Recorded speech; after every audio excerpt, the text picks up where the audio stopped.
பிடிச்சிருக்கு. நான் சட்டையே கேட்கல. நானும் சட்டையை சொல்லல. ஒரு நிமிஷம். நானும் உங்களுக்கு ஒன்று வாங்கியிருக்கேன். பிரிச்சு பாருங்க.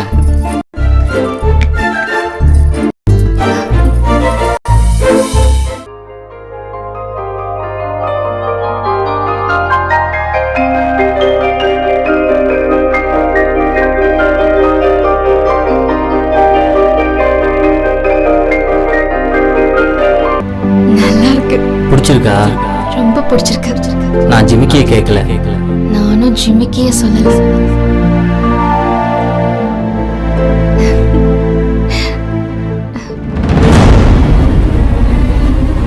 கஸ்தூரி வா போலாம். கஸ்தூரி போலான்றல. கதிர் எந்திரிச்சு வெளியே போ முதல்ல. எதுக்கு போன்னு சொல்றேன்ல. எதுக்கு போ சொல்றீங்க? சொல்றேன்.